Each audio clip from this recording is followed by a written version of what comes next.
Last year, during the holiday season, I embarked on the journey to visit my family, who resides a considerable 15-hour drive away. Typically, I prefer enduring the entire distance in one sustained drive, but this particular year, an early onset of snowfall altered my plans. The snowy conditions necessitated a slower pace, prompting me to consider a rest stop at a hotel along the way. Foregoing any advance reservations, I set out with the intention of spontaneously selecting a lodging option whenever the need to stop arose. As I commenced my journey, the snowfall was gentle, but as I ventured further, the precipitation intensified. Although the roads remained navigable, the cautious and deliberate driving of others resulted in a significant slowdown. 8 hours into my drive, frustration mounted, exacerbated by the clock ticking away towards 9 p.m., and I found myself still far from the halfway mark. Complicating matters, the persistent snow accumulation presented a challenge, especially considering the absence of plow trucks. Despite the slightly improved weather conditions, the accumulated snow on the road hinted at the challenges ahead. Pressing on, determined to cover more ground, I reached the midnight hour, and with a sense of exhaustion settling in, I decided it was time to seek respite. Exiting the highway at the next available exit, I found myself in the vicinity of a modest motel, a long, one-story structure with around 10 rooms. The exterior exuded an antiquated charm, albeit slightly weathered, with dim and partially burnt-out lights on the sign. Parking at random near the rooms, I approached the main entrance, only to discover a small, vacant reception area. A sign on the counter proclaimed, "Be back in 15," accompanied by a quaint depiction of a coffee cup. The odds of arriving precisely during the staff's break hinted at my luck, or rather the lack thereof, on this particular drive. Observing the desolation of the parking lot, I began to question the legitimacy of the sign. With no cars in sight, and no immediate alternatives within a 15-minute radius, uncertainty gripped me. Despite the chill in the air, I waited in my car, contemplating the next course of action as doubts regarding the authenticity of the sign lingered. Fatigue took its toll, and in my weariness, I succumbed to sleep in the driver's seat. When I awoke after a few hours, the snowfall had resumed, and the wind rocked my car. As I peered towards the front entrance of the motel, my gaze locked with a man peering through my window. Startled, I recoiled as he retreated, alerting another individual near a truck on the opposite side.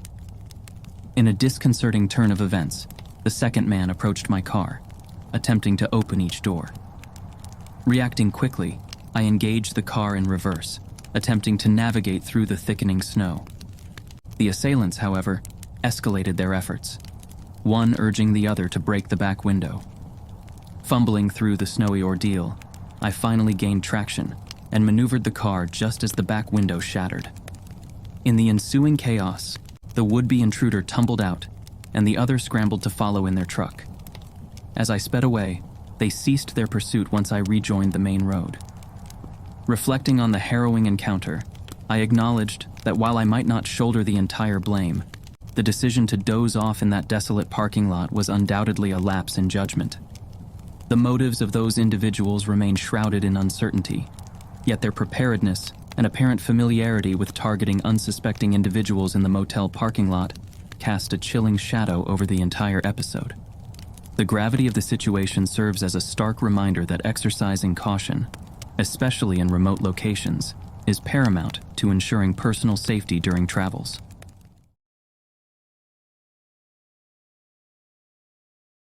Over the past couple of years, during winter breaks from college, I found myself engaged in work for Uber Eats. With college letting out for a whole month, and not wanting to go through the hassles of job interviews during the break, Uber Eats has proven to be a convenient and straightforward way to earn some extra income. Since I typically refrain from working during the school semester, this gig becomes an easy and familiar option to pick up during the holiday season. One particular winter night, a few weeks before Christmas, I decided to make the most of my time off. The night was snowy, but the urgency to accumulate enough funds to last until the next break pushed me to borrow my dad's pickup truck and hit the road. The snow seemed to have deterred many drivers. as I found myself receiving a steady stream of orders, including some substantial ones that promised lucrative returns. I dedicated about 3 hours to this endeavor, navigating through the snowy streets, fulfilling orders. Then came an order to pick up from a drive-through place in what appeared to be a rather upscale neighborhood. Despite the late hour and the heavy snowfall, the tip and overall compensation for this particular delivery were enticing. Little did I know, this would be a delivery that would etch itself into my memory for unsettling reasons. As I approached the neighborhood, it was evident that the houses were not only large, but also possessed considerable plots of land between them.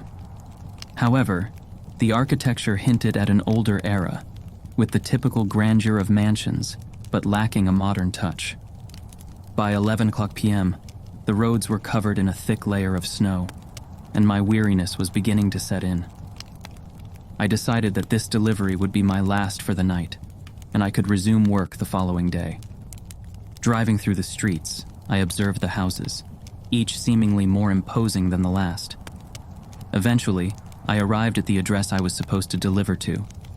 The driveway was buried under at least a foot of snow, prompting me to park on the road.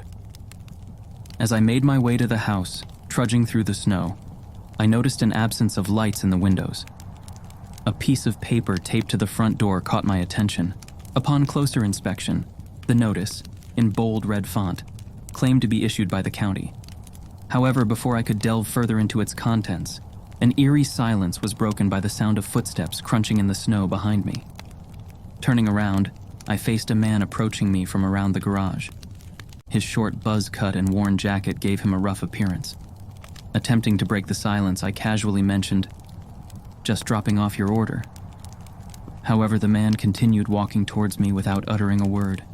As he came within a few feet, an unsettling feeling washed over me. I handed over the bag, expecting a customary thank you, but he stood there, blocking the path to the driveway. In those moments, a gut feeling told me that something was off. His cold and tired eyes locked onto mine, and he extended his hand for the bag. I passed it to him, but instead of moving towards the house, he remained rooted to the spot. "Have a good night, sir," I said, attempting to sidestep him and continue on my way. To my surprise, he didn't reciprocate the sentiment. Abruptly turning, he began advancing towards me. Something about his demeanor sent shivers down my spine. I noticed a swift movement, and in the periphery of my vision, it seemed like he attempted to grab me. Reacting quickly, I stumbled back and faced him. "Come with me," he said, reaching out his hand. Panic set in, and I instinctively started moving backward, trying to put distance between us. The thick snow made my progress slow, but adrenaline fueled my escape.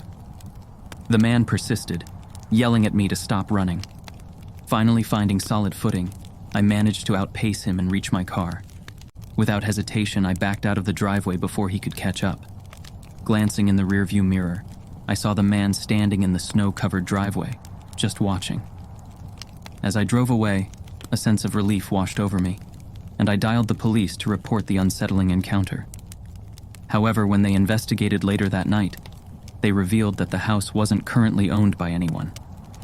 The note on the door added another layer of mystery to the situation, leaving me on edge whenever I approach a dark, unlit house, wondering if it might be a repeat of that eerie night.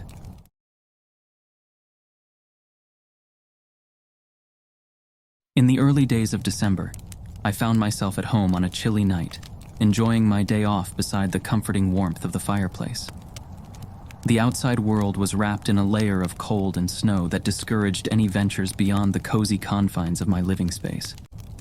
Despite the wintry conditions, I busied myself with various tasks around the house, taking advantage of the leisurely day. As I went about my activities, the news served as a background hum, warning of high winds and potential blizzards anticipated to strike later in the evening. By 5 p.m., the signs of worsening weather were becoming evident, and I soon retreated to the comfort of my couch, shifting my attention to a different channel. The wind outside began to intensify, audibly slamming against the walls of my house, creating an eerie symphony in tandem with the impending blizzard. Around 7 p.m., with the howling winds and the promise of a blizzard outside, I decided to divert my attention back to the window. Peering through the glass that faced the expansive backyard, I was met with the sight of relentless snow rushing to the ground, almost obliterating visibility. However, amidst this wintry veil, I discerned something unexpected, a figure navigating through my backyard. Given the considerable size of my backyard and the absence of any fencing, a solitary figure traversing the snowy landscape would have been unremarkable under normal circumstances. However, the ongoing blizzard added a layer of intrigue and concern to the situation. The person seemed to be walking at a regular pace, heading towards the far end of my yard before disappearing into the snow and darkness. Curiosity and a hint of anxiety lingered, compelling me to stay by the window for a moment longer, attempting to catch one more glimpse of the mysterious visitor and decipher their purpose. Regrettably, my efforts proved futile, as the relentless snow and darkness swallowed any traces of the solitary figure. Returning to the comfort of the television, I couldn't shake off the lingering thoughts about the unexpected visitor in my backyard. Just 5 minutes later, a knock echoed through the silence of my home. Intrigued and somewhat apprehensive, I approached the door and cautiously cracked it open. Standing before me was a man clad in a heavy winter jacket, his nose a bright shade of red, and his face pale, indicative of prolonged exposure to the biting cold. While I couldn't definitively confirm whether this was the same person I had observed in my backyard, the immediate assumption led me to ask, "How can I help you?" The man responded with a humble smile, his words escaping through teeth that seemed to shiver with the cold. He explained that he was waiting for a ride and asked if he could seek refuge in my house for a few minutes until the transportation arrived. In that moment, a dilemma unfolded, a choice between the instinctive caution of letting a stranger into my home and the empathetic response to someone seemingly in need, especially in the harsh weather conditions. After a brief pause, I decided he could wait on the porch, which offered some shelter from the snow. I even offered him an old jacket of mine, considering the biting cold. The man, though not entirely pleased, nodded appreciatively and settled into a chair on the porch. I closed and locked the door behind me, intending to retrieve the promised jacket from upstairs. However, just before unlocking the door, an inexplicable hesitation seized me. Something, an instinct or intuition, prompted me to exercise caution. Leaning over, I peered through the peephole. To my disquiet, the man now stood inches from the door, hand on the handle, as if poised to push it open the moment it was unlocked. A surge of alarm pulsed through me, intensifying my heartbeat. Quietly, I took a few steps back, pulled out my phone and dialed 911. In a hushed whisper, I relayed the situation to the dispatcher, all the while fixated on the door, anticipating the unknown on the other side. Once assured that the authorities were en route, I cautiously approached the door again, glancing through the peephole. Strangely, the man had disappeared, no longer on my porch or anywhere in the front yard. It was as if he had vanished into thin air, leaving me with a sense of unease and a multitude of unanswered questions. The night concluded without any further unsettling incidents, and subsequent investigations yielded no signs of the mysterious visitor.